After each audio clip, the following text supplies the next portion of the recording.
Right then, what's going on, guys? So in case you missed it, Harry Maguire's been in the headlines for all the wrong reasons yet again. This time for a series of quotes in an interview, which I'll address one by one in chronological order. First up, he came out and said, "I don't think I need to prove myself at this level. I have over 50 caps and I'm England's highest ever goal-scoring defender." I mean, you can't help but wonder what the fuck it is that this bloke is smoking. You'll never ever hear comments like that from the very best players. They're always talking about looking to improve themselves and win more than they already have. Just look at Ronaldo and Messi right now, for fuck's sake. They're quite literally two of the best to ever grace the sport, yet remain hungry to break as well as create new records for their respective club and country. Even if you're not a mentality monster like the aforementioned pair, your job as an elite athlete is to prove yourself every single bloody game. And this thought process is precisely why he's out of his depth playing week in, week out for a club like Man United. Don't get me wrong, contrary to popular opinion, there's still a good player in there, but just not at the highest echelons of club football. Next, he stated, "I've proven myself. Southgate has every English centre-back to choose from, and whenever I've been available, I've been in the 11. I'm sure if you ask other players, they know what I bring to the team." Psychologically speaking, this is denial and avoidance of the issue at hand in order to cope with reality. No one's questioned what he's done in an England shirt,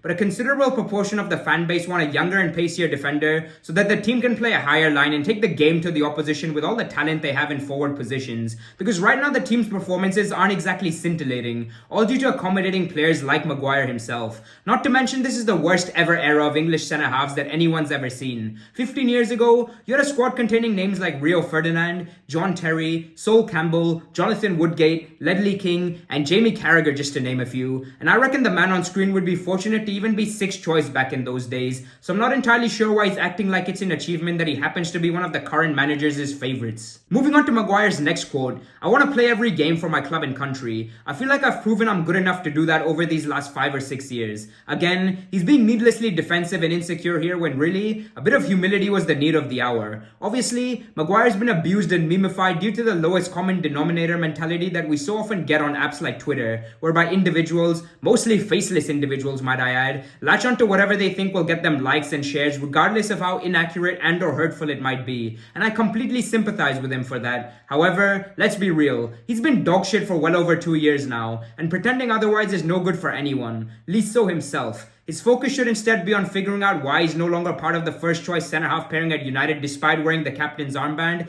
and what he could work on to get back into the starting 11. Last but not least, Maguire added, "In my last 9 starts for United, we have won. I can't remember losing a game for United, to be honest. My influence is still clearly there." This, ladies and gentlemen, is what you call clutching at straws. The fact that he's even aware of this statistic just goes to show you how concerned he is with public perception of himself, especially considering the vast majority of those starts have been in cup games, in which United were overwhelming favourites to win each and every one. Overall, I do feel sorry for the bloke. No one deserves to be ridiculed constantly, especially when it's a witch hunt whereby some social media accounts are quite literally waiting for him to make the tiniest of mistakes so that they can lambast him. It's a damn shame to see, because there was a time not so long ago at Leicester when he was well liked by one and all, yet has somehow become public enemy number 1 in a sport littered with rapists, alcoholics, and domestic abusers. The way I see it, a move away from the spotlight of Old Trafford in the summer would suit all parties, and until that happens, he needs to keep his head down, continue succeeding in the slow-paced nature of international football, which suits his game down to a T, and helping United whenever called upon, all while avoiding the press and in turn potentially adding fuel to the fire. As always, I'd love to hear your own thoughts on this entire ordeal down below, and I'll catch you in the next one. Peace.